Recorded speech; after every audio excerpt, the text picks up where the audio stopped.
maybe we could first start just by, again, defining what does live ops mean for your organization and what your specific area of focus for live ops looks like. So I think for us, so Apex is a console and PC game, so different than the mobile up there. But live ops for us is basically make more of the same game and grow it with sort of better features. It's less about day-to-day. We don't do super hyper-focused day-to-day changes. If you've seen our store, it rotates slowly. All those things, it's sort of about, for us, it's big events and major feature changes. So we do somewhere in between live ops and expansions is kind of where we sit in that middle ground. For us, our metrics that we really care about is everything that everyone cares about. We care about engagement, retention, monetization. We also care about player sentiment. And it's a mix of those. But the key for us is growing the player base over time and growing the amount of time they play in our game, because we're looking at it as a long-term product. So those all signal that it's healthy and will sustain for the long term. Yeah, so I guess within Warner Brothers we have both mobile and console. So our definition, I guess, of live ops is actually pretty broad across those different markets. So typically when we're talking about live ops, it's really everything on the live side, which includes things like marketing, like merchandising, like those big feature beats, like A/B testing and optimizing, like running a live economy. So it is very, very multifaceted, very much dependent on the type of game that you're making. And I've found that our definition of live ops has actually broadened over time to actually make sure that it is including things like product marketing and merchandising directly within the live ops team, and making sure that it's that's all seen as one tight-knit group. So in terms of our focus on, say, month to month or update to update, of course it is about KPI growth, and of course it is about our content treadmill. So in some of our, say, more cosmetic-driven games, it is about making sure that we're launching enough of those cosmetic items that are driving players to actually engage and chase after them. Versus on the mobile side, this can be much more about like delivering levels, delivering characters, delivering items that can re-engage those players. So on the Scopely side, we've been primarily a mobile-first free-to-play game company, and as such, I think we've taken relatively ambitious approach to live operations for our games, and I would categorize our approach as falling into three main categories. First being the kind of major feature updates, tentpole beats, where we're trying to improve the actual game experience, add new features, game systems, economies even into our product, which we're doing on kind of a regular update cadence. The second piece of this is what I call our calendar-based events. So that's all of the kind of in-game events, content drops, merchandising that's going out on a daily or sometimes even hourly basis. And then finally, I think one aspiration that we have as a company is to deliver on what we're calling a directed by consumer experience, which effectively means how do we actually shape your gameplay experience to you as an individual. So we've basically built out a whole layer of our game operation around personalizing players' game content, segmentation, and trying to deliver on that idea of kind of managing a player for their life cycle and play patterns on top of our own technology. Yeah, I'm going to be repeating a lot of the things that Jori said. Scopely and Gem City share a lot of similar processes. For us at Gem City, we've never had the conversation about what is development versus live ops. We see it as one entity, and our whole business is the overused term games as a service, but that's how we see it. The people that are making the game are the people that are going to be running live ops for it, just because they're familiar with the title, they're familiar with the audience, and they're going to be able to provide content, features, changes that are going to delight our audience and hopefully kind of move the needle for that title. Yeah, similarly to Jori, really the way we see live ops is between those kind of like yearly beats. Those are the big features that are going to rejuvenate our user base, that we're going to use as a way to create new UA content, and it's going to drive a whole new set of users to a game. Those are maybe 2 to 4 times a year based on the title.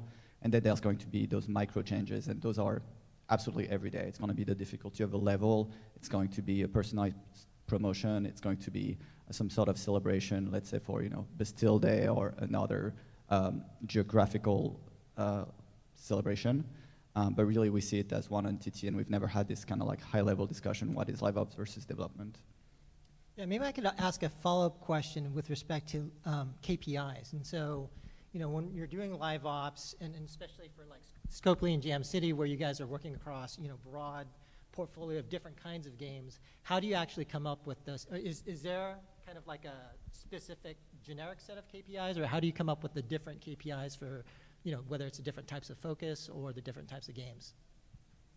Yeah, it's a great question. And honestly, it depends on the title, right? There's titles, we know the user base is going to be smaller, but we have a really high ARPPU. So our goal is more to like keep engaging those paying users, making sure that we retain those users for as long as possible and have them convert. But on the other hand, we also have big titles, let's say like Harry Potter, where our goal is also to reach a massive audience, and we're going to focus more on KPIs like DAU over necessarily like conversion, for example. So it's really where do we find those pockets of opportunities for each title. And once again, it's something we put in the hands of the development teams. We really think that empowering them to make those decisions is going to yield the best result. Yeah, on the Scopely side, I think there's some similarities. I would say at a high level, we have our kind of North Star metrics, which basically is, you know, is our audience growing and is our LTV growing, right? If you can answer both of those questions as yes, then you have a very healthy business.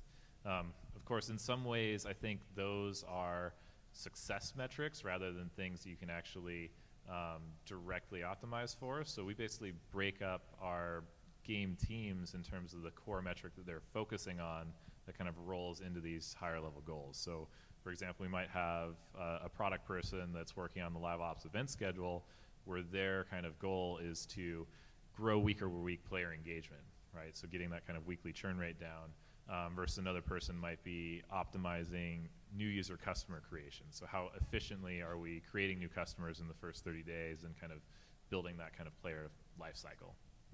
Just another note I've noticed, and maybe you guys have seen the same change more and more, and I think it comes with the high competitiveness of our industry now.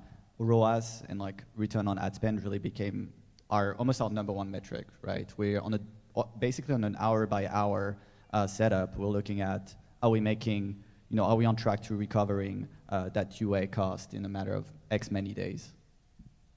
Got it. And I thought we could now talk about the impact of live ops on game performance. And certainly we've seen some games like, you know, the Playrix games where they've just incrementally kept improving the games. There's certain companies that I feel are really good at improving games. Can you guys talk about maybe in your own experience or the expectations that you guys have in terms of what kinds of improvements to games there should be when you're doing live ops well? Maybe starting with you, Lee? Sure. Yeah, I think for us, like I said, we want to grow the player base over time, and we want it to be a healthy game for years. We mentioned yesterday sort of publicly that we're sort of focused around a three-structure event schedule. So we have small, medium, and large events, large being a whole new season. And so basically we look to those events, those are driving the increases in, hopefully in players, because that's where we're packaging and bundling all the features together, all the changes, meta shifts, balance tweaks, things like that into the interesting themed seasons, or themed events. So we don't look sort of in the interim weeks for big changes. It's all structured around those pieces. So it's you know, there's a lot of talk about hyper-focus, custom experiences. So we're more in a tentpole, periodic beat strategy than in a hyper-focused day-to-day. It changes because for console and PC, it's a little harder to manage. A lot of those systems aren't as built up yet. You have to go through cert for Xbox and PlayStation, so those things all take time, and so it's better to focus on big beats rather than super hyper-focused. Yeah, so I would just echo your point about the importance of live ops and like the impact that it has in terms of a significant competitive advantage. Because if you think about any of the genres currently on mobile and where kind of new players have kind of emerged and dominated, I think best example, of course, is something like Playrix actually leapfrogging something as strong as Heyday, simply on the back of their live ops, right? But this is also happening in many other genres, where we've also had success internally within WB, which looking at specific markets, seeing a gap in how they've run live ops, and then being able to actually deliver better than the competition on live ops, and then being able to actually hold on to a market-leading position due to that. So the impact of live ops can't be understated. But in terms of like what we expect to happen whenever we would launch a game, that is a big question. So typically when you've launched a game, you're soft launching, you're going towards global launch, what we're expecting is actually metrics such as engagement and monetization are growing actually fairly rapidly, especially in that first year. That's always a very good sign of a very strong team. And even if, say, at the beginning, the game isn't well optimized, but if you can really kind of chart the growth and see the game improving itself, hopefully then reaching global launch, reaching a large enough audience, you can see a meaningful impact on engagement and monetization. What's much harder to see the impact on is typically retention, where, at least from my experience, retention is near impossible to change in many of these games and very, very difficult to nudge. So in terms of what I expect the impact of live ops to be, would be monetization and engagement, and not so much on retention. That's typically something where if you don't have the right bones in your game, then it's incredibly difficult to fix. Yeah, I think on the Scopely side of things, when I think about the impact that's expected, I think it's important to think of, how we're defining live ops, right? Because game launch effectively is the first point on a very, very long path of a game life cycle these days. We're looking at games operating for a decade plus, and in many cases, I think if they're well run. And so when you're taking that kind of long-term time horizon to the question, I start thinking about live ops as basically like what is our baseline kind of metrics, and then what's the lift on baseline that we're getting from the actual events and player experiences we're delivering on a daily basis. So my expectation is, if a game is being well operated and the events are resonating with players, then that baseline lift can be 100% plus on top of those baseline metrics. On the kind of baseline metrics themselves, that's where we're relying much more on these feature beats and key feature releases to move the needle. And to Adam's point, it can be very, very difficult to move your foundational retention metrics unless you're taking major swings at your core gameplay experience. But I think we've seen many examples in the market where there are products that have been out for years and years and years, but then with the right feature update, with the right improvement to that product, you can see them kind of take off on an escape velocity. It's very tightly tied to what Jeremy was saying around return on ad spend, but basically once that math starts working, once you can improve your LTV far enough through these kind of continued reinvestments in your product, I think it can be the difference maker between having a small and decaying product versus having something that is rapidly accelerating up the charts. Yeah, I've had the blessing and the curse of having been in the mobiles business for 10 years now, and I realize how we became so much more sophisticated about a live ops process. Even a couple of years ago, it was like, players will like this feature, no clue what it was going to do, but we thought they would like it, and that's how we were all working. I mean, Ubisoft, Gameloft, TinyCo, it was much more of like game designer-centric approach to improving a product, right? And I can no longer say that that's the case, and I think that's for the better, right? Where now, for all of our games, we have what we call game day. They happen once a quarter for every game, and it's like a full-on day where the game team presents like a major plan, and they revise it obviously quarter by quarter. And you were asking like the questions like, what's the impact? Now we're really trying to identify how we course correct or improve the KPIs of a game, and we do it by like almost a month-to-month calendar, where we say, okay, in March, we want to improve retention by 2% because that's going to raise our LTV by X many percent. But then in April, we're going to release this event or this content, and that's going to move this other needle. And we do it in a very laser-focused, like bit-by-bit way, and that has really paid off for us, where instead of just like, throwing content, be it like an event, a new character, new puzzles, new leaderboards, kind of like, throwing a dart at the target and more often than not missing it. Now we're so focused on like, what's the goal? We've been a lot better at kind of moving those needles and those levers. Yeah, Adam made a super great point. Sorry, I'm kind of like going back about retention. I agree it's the hardest metric to move. Often we decide to release a new feature to improve retention, I've rarely seen it work. If the core structure, the foundation of your game are not made for that type of, additions, usually it has not been very successful for us. So now it's true, we're a bit iffy about trying to push retention too much, but rather how do we retain the people that have retained already even longer? How do we move LTV even further? So one of the things that I've seen in terms of talking now about live ops teams and team structure are kind of different types of teams that are kind of all over the map. Like team A maybe 19 people, team B maybe 40 people for basically the same kind of game. And so I was hoping you guys could also talk about your philosophy or your specific process with respect to how do you come up with like the appropriate team for the appropriate live ops team in terms of the size and the type of people that you put on your teams. Lee?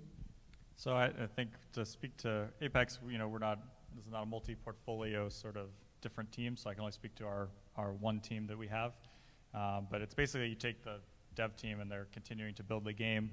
I think for us, more where it comes into what are the team sizes is we're trying to point a group of people at what's happening today. We're trying to point a group of people at what's happening a week from now, a month from now, 6 months, and a year, and working on different scope and size features for each of those time periods.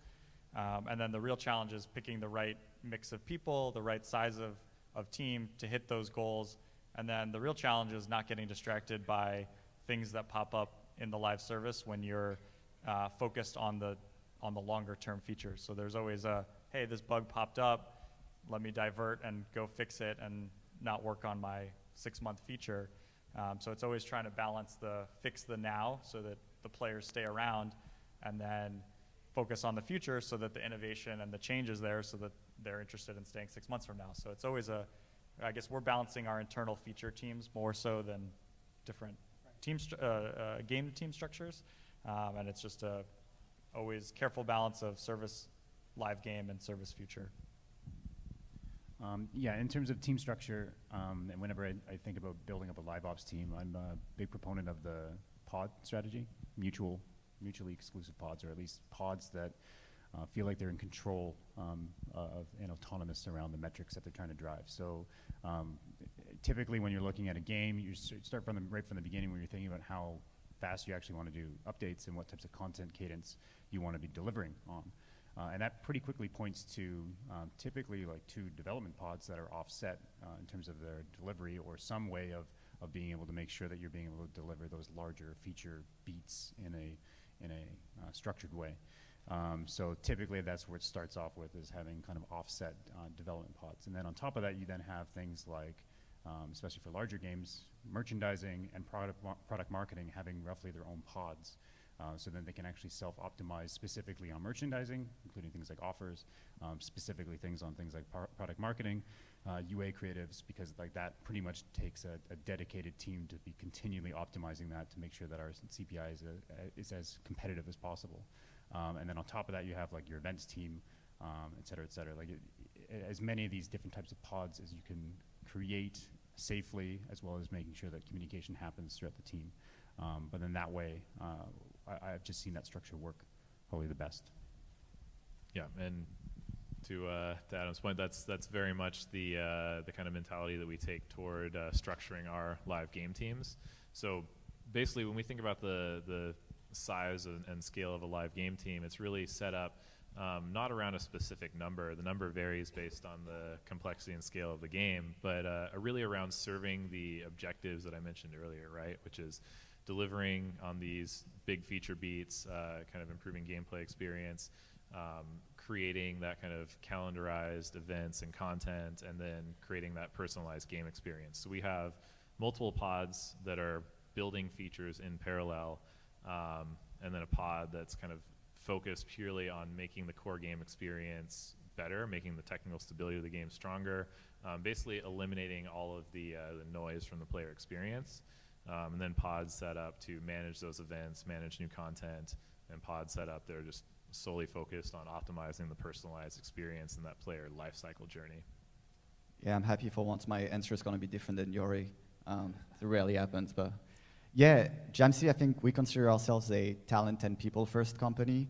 and that really structured how we do business internally. So all of our studios are independent. We do all of the work internally, and we consider all of those studios as, the drivers of their own products. They decide the products they make, they decide how they run those products, and central services based in Culver City, where we do have data analysts, we do have live ops specialists.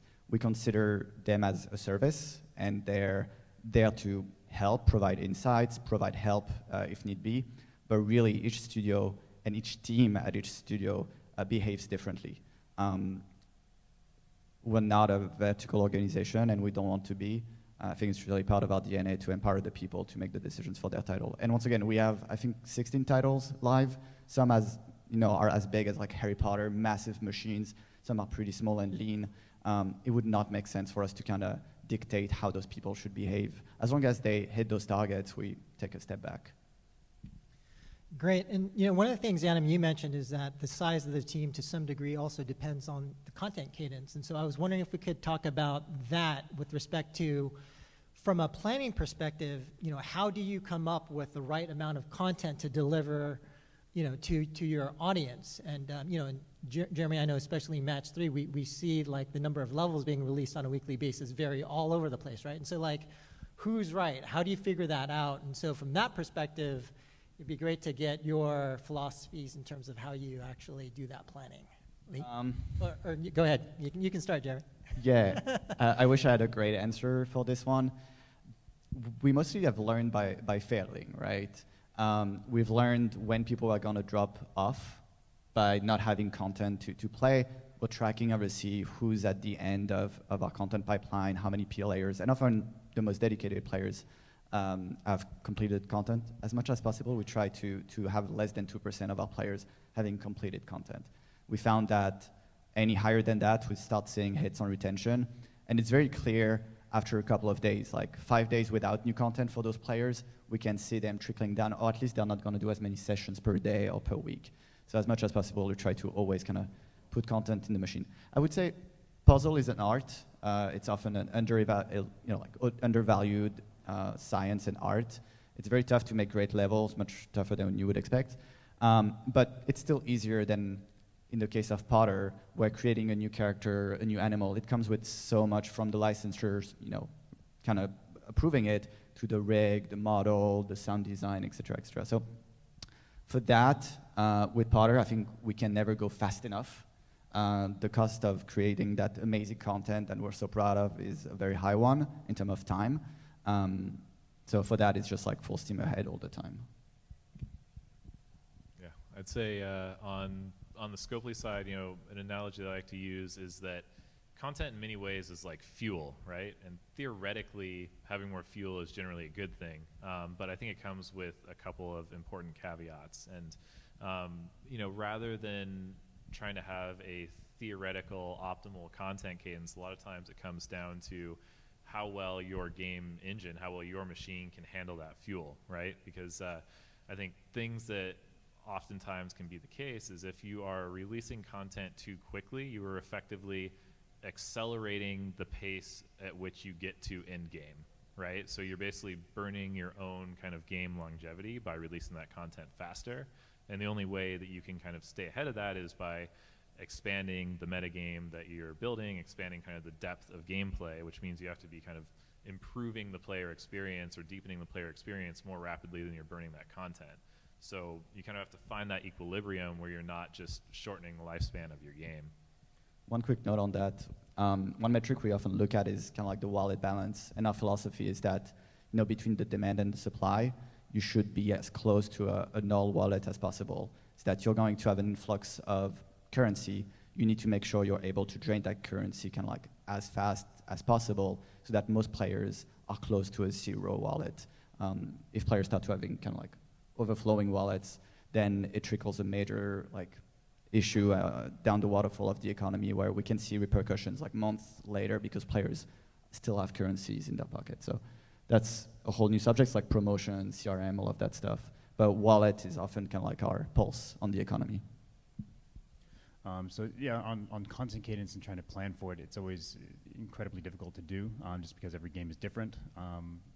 of course, when we're approaching the problem, what we'll of course do is benchmark across similar systems against competitors and start to take a look at the type of content cadence that they would have, and then we start to look at our own systems and figure out how we stack rank against them in terms of how efficient our engine is of that. And I would definitely say that many times when I'm working with game dev teams, this discussion comes up a lot during pre-production, where we're starting to plan around content cadence, and we're starting to realize that we don't have the depth in the systems that we need to actually drive a feasible content cadence. Because many of the times we get into a situation where we realize, especially in things like match 3, especially things in genres where it is a significant content treadmill getting through those levels, right? As well as in like cosmetics, if we start to model out and play, like take that player experience and start to see how fast they're consuming of content and just how actually less valuable that content becomes because we're ripping through it so fast.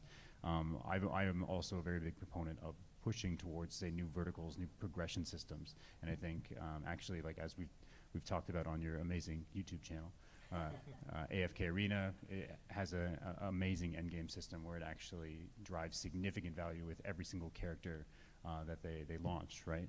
Where the progression track gets longer for every single character track or character that they release. So as a game team, their live ops is actually far more effective with a lot less content. And that's the type of stuff that actually really excites me in live ops, is when we can find those systems and try to craft them into our games. Yeah, I would definitely echo what was said, where we could never outpace what players want, right? They always will want way more than we'll ever be able to make. I think it's especially hard in the HD AAA world, because the fidelity of the stuff we're making means that the lead times are very, very long. So you kind of have to first come to terms with, you will never be able to deliver the amount that they want at the pace that they'll take it. So the next step we take after that is, I think it's really about setting expectations with players so they know what they're getting when and what scope on what timeline. That's partially why we announced sort of what our event structures were and when they're coming, is so that you know that there are big seasons every so often, and here's what a big season normally contains. So you're in your mind, you're like, okay, this is in a few months, I know what I'll have, I know what it'll contain, and I'm not disappointed when it comes out, because I was expecting 5x that and it wasn't delivered. So it's really putting that expectation helps a lot. The second piece that we work on a lot, and I'm sure everybody does because it's very data focused, but is looking at all the things we do, seeing how efficient they are from when we release them, what metrics did they move, how did they move them, and picking, in the future, things that are efficient for us that make players happy in that combination. So that's kind of like a obvious, duh, you should do that sort of thing, but it's really important to be conscious when you launch a feature that you're testing it in a way that you can actually see that the feature is driving certain metrics in a way that you could choose to do more of that or less of that in the future and actually adjust. So if you bundle too many of similar things, you won't actually get a good read. So you just need to be careful so that you're being efficient and setting the right expectations around what you'll deliver. Got it. And let's talk about mistakes. So the question I have for you guys is, in terms of like really big mistakes you can make or that you've personally experienced, could you guys talk about some of the bigger mistakes that teams should watch out for when they're running a live ops team? Yeah, I would love to take a stab at this one first. I hinted at it, but wallet inflation is a killer for any game. A lot of titles think that more promotion is better, right? Always having a sale on a currency. And yes, you're going to see spikes in revenue, and you think that it's draining fast enough, but often you underestimate how over time those promotions are actually going to counter any drain that you've placed. So being very savvy about when, how, and to whom you're going to offer a currency promotion. So we're talking about personalized offers here, is really where I've seen some games that are amazing games that suddenly for the next 3 months, they've created this promotion for, let's say, Christmas, Halloween, whatnot. Then for the next 3 months, you can see a month later, 2 months later, 3 months later, you can see and trace back some of the economy's issue back to that date. And it's fascinating, but it's almost like a disease. At first you're like, oh, that's nothing, it's fine, it's a rash. And then 3 months, it's like a major problem you're dealing with. So being very, very cautious, always trying to like underestimate the currency you should put back in the machine. That's something we've all made the mistake, I think, at Gem City and just in the industry in general. That's the first one. And then the second one is kind of like the split in like distracting players, split of attention. So when you're going to have at the same time a new set of levels and an event running, right? And you're going to see that your players are either spending no time in one of those features or they're splitting their attention and suddenly they don't have a clear goal, so they're not depleting their currency or their boosters, whatever those players are using. And similarly, too many events splitting the attention of the player may actually impact the title's revenue over time. Yeah, I mean, similar lessons that I've seen firsthand and seen elsewhere in this industry relatively often. I think the first being whether you are shifting revenue and behavior or creating revenue and behavior, because I think with some of the live ops levers that are easiest to pull, oftentimes you're just pulling revenue forward by offering a sale or offering a value add versus actually creating additional revenue. Or you ship a new feature that has a new kind of gameplay that offers the exact same rewards to players. Players will basically choose to go to that new system because it's giving them that content more efficiently. They're not actually playing more. They're just kind of shifting their behavior to a different part of the game that may or may not actually be good for what you're trying to accomplish. So I'd say that's probably the simplest and most often seen blunder. The other one that I think comes from operating in a fast-paced, kind of event-heavy live ops environment is event fatigue, right? You're constantly testing new event types and new kind of experiences to offer to your players, and oftentimes you'll find one that works, right? You might run some sort of leaderboard tournament, players love it, they spend a lot, like this is amazing. And so the next week, you run the same thing again. The week after that, you run it again. And you see every single time you hit that button, it gets less and less effective because you've lost sight of that core principle of providing a new and engaging and fresh experience for your players because you're just looking at the sort of dollars. Yeah, and that's something we've applied on Potter, for example. We've never run the same event twice, and for exactly that reason is we know the players that are dedicated to the title, they've experienced it, they've consumed most of the things that were offered. Rerunning it would just, one, players would leave the game for a couple of weeks because they feel like they've done it already, and they would just not convert at all. So the team is working extra hard, always to provide something new and exciting to players. Yeah, this is tough. You're already taking all the good answers. But just to add to those, I would probably say two things. One thing is actually power creep. So in terms of adding additional content and its value to the players actually diminishing over time, which can happen in many different types of genres. Interestingly enough, I've learned this actually more from cosmetic games now too, where the value of those cosmetics go down when you start having and launching content, and you're losing kind of the element of surprise, right, with that new content that you're launching. So players kind of stick with the old. So watching that. Other aspect would be technical debt, which I've definitely learned the hard way, where you're operating in these live ops situations where you're continually trying to launch these games as quickly as possible, and your technical debt continues to rise as a team to the point that you're actually slower as a team. You're able to launch less and less content over time, and I think that becomes an increasingly difficult problem. And that's a package size on device. As you keep adding content, suddenly your game that was like 100 megabytes becomes like 1.2 gigabytes. And we know that at some point players go in their setting and say, oh, I want to keep my family photos instead, removing this. Yeah, I think related sort of the tech debt is not spending time on tooling. Again, when you're so worried about the next fire, the next thing that's happening, fix this bug or get this next feature out, you're not spending the time on the tools that, sure, you don't actually get to release anything right away, but it'll make you more efficient so that you can release more in 6 months. Is sort of making that not looking long-term enough for the tools that allow you to be really efficient and actually do 3-4x the features over time. Great. I thought we could also talk about new game development in terms of expertise relative to live ops, because it seems like, at least from my experience, that a lot of game teams, there seems to be a fundamental dichotomy in terms of like skill set, at least from my perspective, where you could be a lot of teams are great at one or the other, but not necessarily great at both. And so I was wondering if you guys could talk about whether, first, you would agree with that assessment, and if so, why do you think that there are a lot of teams out there who are either good at one or the other, but not both? I think you can definitely do both. I think the transition is not instant. It takes time and learning. So we started as a box product game. We make a game, ship it, move on to the next game, maybe do some DLC. But Apex was our first live service, going to grow it in major ways over time. And so for the box game, you're really you're making a feature, you're iterating and you're polishing till it's, let's say, 8, 9, or 10, putting it in a box, putting a bunch of those together, releasing it, and seeing what happens and moving on to your next thing.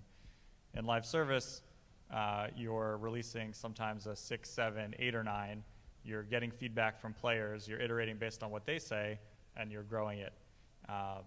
Both are good methods. They have their pros and cons, but it's definitely a different mindset. It's one is you're evaluated by the public, and then you're making changes based on what they say and your own learnings and things like that. And that is a different mindset for a lot of developers of a lot of time you're criticized or you're inspired in directions that you may not have taken it. That's different than your own view. And so that's just a learning process. It's just a different mindset that sort of takes time to shift. It's not an overnight shift, but people can definitely do it as a team. I think we're getting way better at sort of shifting to that focus, and it's just a different side of the coin. Yeah, I definitely agree with that when you're moving from a new game teams that are actually amazing at creating new games, and then moving them into a live ops set. Thinking about the opposite way, where you've got a team that's amazing at live ops and you've given them an opportunity to build out a new game. I've seen that actually create many struggles, and I think again that has to go back to that mindset and to what that team has actually been trained to do and what they've been optimizing for the years that they've been on live ops. Right, and I think a lot of the times they end up getting too much into that like PM mindset instead of the game design mindset, as you mentioned before, where they've got that instant feedback loop of being able to rely on the public for what the impact of that feature is going to be, as well as doing research on competitors and knowing exactly what that feature is going to be doing for our game, versus when we're doing new game development and we really have to like rebuild these structures from the ground up. A lot of those live ops teams end up relying too much on what the market is, and I think especially now in this mature market, you have to be able to kind of build up from those fundamental truths in order to actually build something new and different. Yeah, a big part of our model is actually moving developers through that life cycle and kind of iterating on new products with teams we've built up an operating relationship with. So I feel like I've gone through this cycle many times, and what it really boils down to for me is really two things. It's team composition and the way teams handle data. Similar to some of the points that Adam was making. When you have a live game, you are constantly getting feedback. Feedback's very rapid. You can make very data-informed decisions. When you're in development, you are operating in somewhat of a data vacuum, or very, very long cycles between getting those data points. So you can get into decision paralysis very easily, I think, unless you have the right kind of thinkers on the team that can operate in that data ambiguous kind of state. On the flip side, once you enter that live environment, there's a whole arsenal of people that we're bringing onto the team that are specifically trained and kind of oriented towards using that rapid data pace effectively, whether it's like hard quant data on the analytics side, or even your community team, being able to talk to real players on a daily basis and interact with them. But there's a lot of roles that just don't exist in development that are crucial for the live service aspect of the game. So we see the game team scale as once we're live as well. Yeah, you said thinkers. I like the term, right? We have game directors. They're the bosses of every project. And to be a game director, you need to have been successfully through game development and live ops. Like, you need to have done both. Doesn't matter too much if you were a PM, a game designer originally. Just like, hey, were you able to build a great game infrastructure, and then were you able to kind of, sustain that game and decorate it, add all of the rooms, yada yada. Kind of doing a renovation theme here. And so we don't make that difference of like, oh, there's a team for X and there's a team for Y. I've seen actually the opposite problem is once you separate those two traits, project goes from one parent to the other. They've got different ways of doing business, and the title kind of fizzle out. So we're very much of the mindset of like the guys and gals who make the title are going to be running it. We'll add people as they need, but just one team. Great, and so I've got one last question for you guys before I open it up to the audience, but I thought we should make this the big question, the question that everyone came here for, which is, can you guys talk about what are specific, and if you can even talk about it at a high level, like big move the needle initiatives or something that you've done or you've seen, maybe even another game, what are some things that you think will move the needle the most in terms of when you're trying to do like game improvement or optimization? What have you seen, or what should people here in the audience be looking at if they're trying to improve their own games? Maybe, it's a tough don't one, start right? So with like, that. well, if we knew, we would be on an island in the Bahamas right now, but we're not. So I'm gonna give an example of someone I think that's doing a great business. Moon Active with their title, Coin Master, right? They found the perfect balance of very aggressive live ops, like so many pop-ups, there's always something running, there's multiple events, but they all feed into the same core loop. And through that game loop, they were able to add a ton of currency, sell a ton of packs to players, and they were able to kind of delete that currency in a matter of like hours. Really, their soft currency is worth nothing. I play for 10 minutes and I can spend like $10 easily. I mean, I have nothing but respect for those people. They really found a magic combination. But I go back to the point about like wallets, right? So it's like finding that way of having that perfect balance where the supply is slightly lower than the demand, not too far ahead or like separate from the supply and demand, but make sure they're close, but not perfectly close. Yeah, I'll give a very, very simplistic answer, but I think it contains a few different layers that we can peel back, and that's the highest impact initiatives that I've seen in live ops are simply when you give players more of what they want. And again, it sounds ultra basic, but I've seen it really play out in two ways. One is through kind of big feature beats, right? And as an example of that, when we took a look at our game Yahtzee with Buddies, we realized that what players were actually getting the most value out of was just the core experience of playing Yahtzee, rolling dice, scoring, having that kind of fun, casual competition with their friends.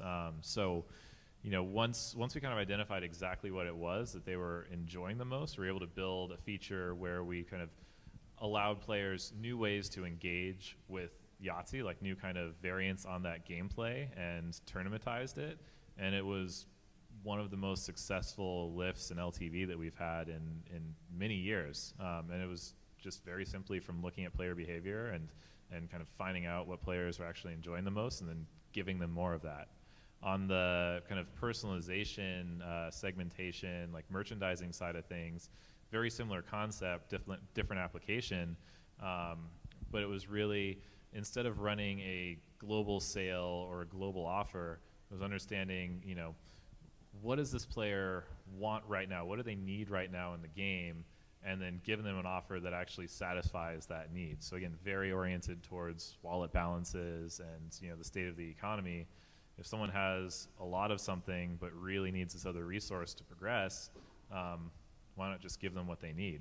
You end up giving the player a more efficient path to being happy and progressing, while also actually expanding your cost of game because you're giving out sort of less free value in that process. I'm sure like us, you do it dynamically now where there's nobody behind the screen kind of identifying when a promotion should appear. We just have a set of like, criteria, and that's just managed dynamically by an AI we built. Yep. Same. I'm going to steal actually what we discussed before, which is the importance of tech, the importance of actually getting the player to the game as fast as possible. So I think, like, surprisingly, one of the simplest things that can have a massive impact on something during like your games, LTV during live ops, is the tech in terms of actually being able to speed up players from the point of opening up that app and be able to get them right into the game as fast as possible. I've seen that time and time again where like fundamental changes on early day retention metrics, which carry through the entire funnel or carry through the entire tail of the retention, just based on optimizing tech, which is surprising, but not surprising. Loading times, forever. Never changed. Yeah, I mean, I would echo the give players what they want, but I think the nuance we found is if you have devs that are the players that play the game, play the genre, play competitor games regularly, you actually get a lot of insights internally about what players want because they are the players. So yes, we have all the avenues where we're talking to players and getting their insights, but we also kind of get it in-house, and that actually helps the development a lot. When everyone is a hardcore player of the genre, you don't have the cursory discussions of, hey, let's just have the little, let's do the obvious feature. It's like, well, you go to the second, third, fourth order conversations because they're hardcore players of the game. So I think more on the dev side, having players is great. You all work at studios or companies that have worked or are working with licenses. What are the biggest challenges that you guys have found with working with license and live ops, and what are things that you've done to make that process easier? Build a great relationship. I mean, it sounds stupid, but make sure those people understand your vision, make sure they understand your business, and don't create a conflictual relationship, right? It needs to be really symbiotic where everybody's on the same journey. You have to understand that they are going to prioritize their brand.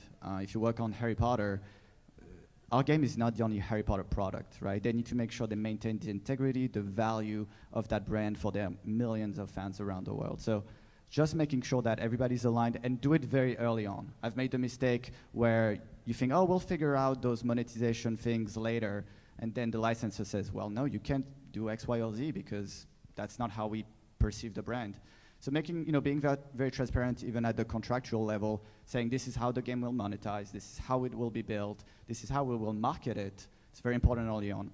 So try to have those, it's very like dating, right? Making sure that you're looking for the same thing as the other person is critical for a successful relationship.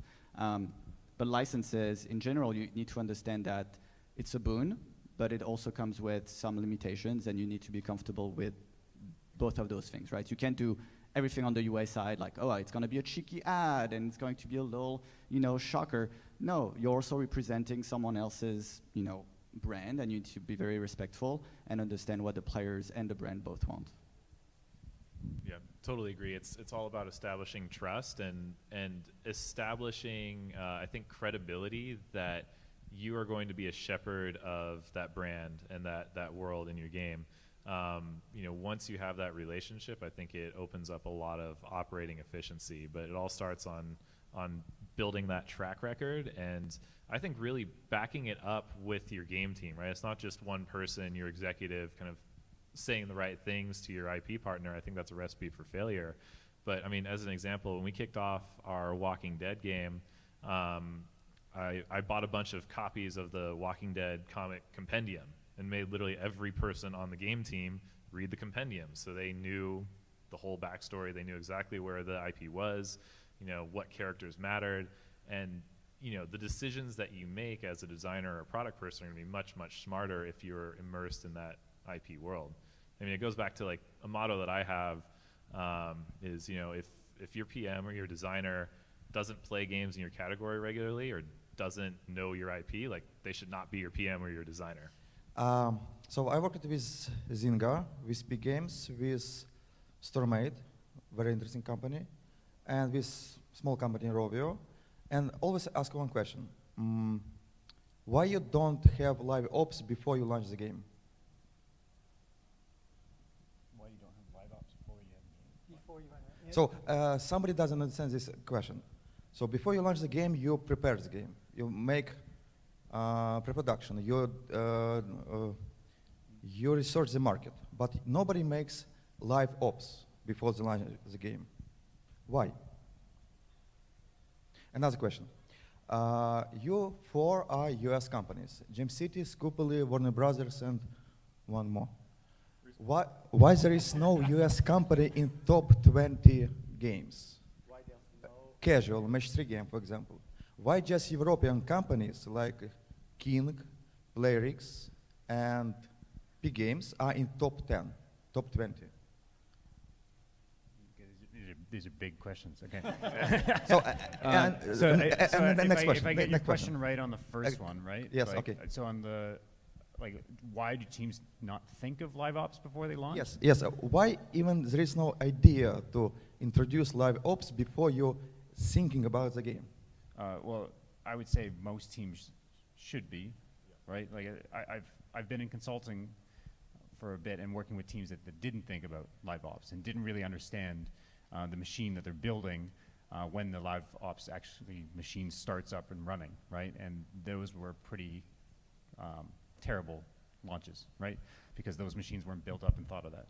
And I think when the game team is actually thinking of live ops throughout development, there is a fundamental difference around how they actually run up. If they think about pre-production and soft launch, about that testing period of setting up how they run live ops and even running play tests internally where it feels like they're running a service, it can actually help quite a bit. I hope that answers your question. On like why is there not that many puzzle games in like the top 20? Is that your question? There is 0 US company right now, 0, in top 20. So those guys, WB, they've got a Game of Thrones game that's definitely in the top 20 right now. I mean, very simple. If you open top 20 in US App Store, you will see everybody but not US company. There is no Scoopily, there is no Warner Brothers, there is nothing. Just P Games, PlayRix, and King. Why? I mean, it's great for them, and I applaud, their skills. We want to catch up.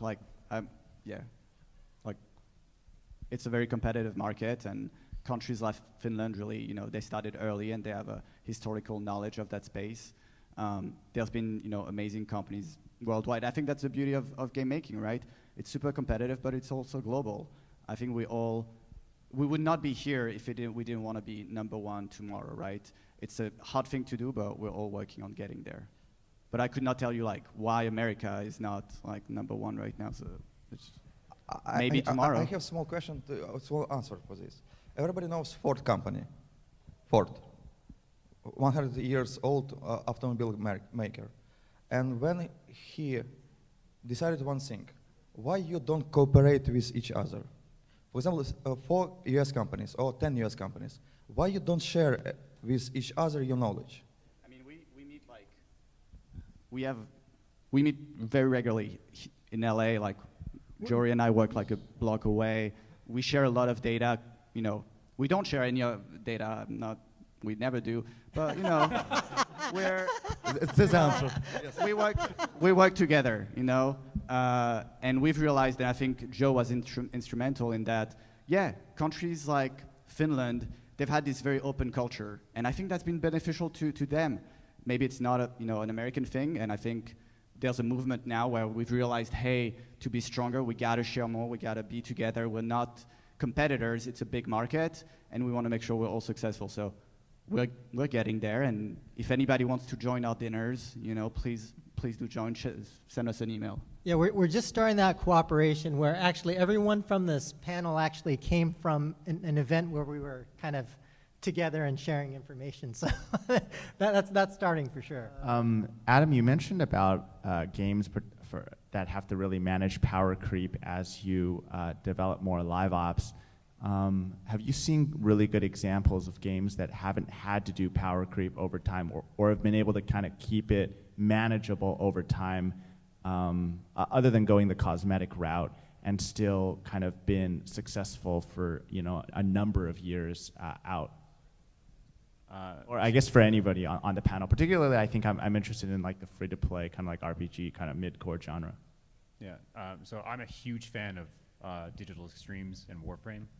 I think they did an amazing job with Warframe. It's an absolute spaghetti plate of systems and progression, but I think bringing it all together, they've done an excellent job of creating a sustainable track because they're in the PC console space. You can't really be selling a lot of vertical power They've sold a little bit, but in reality, the way that they have to sell is constantly launching new characters that are somewhat balanced, right? That don't give any significant advantage, but then still give a compelling reason for a player to buy that new character every single time. On top of the fact that it's not an IP, right? If you've ever seen Warframe, it is very, very ugly, just weird robots.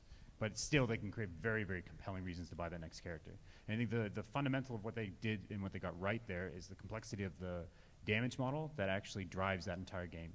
In something like an RPG game, to look at exactly how you calculate damage, because if there is a lot of different explicit avenues for how you create damage, so making it so that a specific gun is not, the utility of that gun is actually managed in a very specific way, right? That it's only useful in a certain area, it's only useful against certain enemies. That's what Warframe did extremely well, and I think that's what drove it so that it didn't have to go the route of power creep, because it can continually launch new content that kind of reinforced that damage model. All right, I think we're out of time. Are we out of time, or can we take? Okay, sorry guys, we're out of time. Thank you very much, and feel free to mob these guys with more questions after the panel. So, all right, thanks guys. Thank you.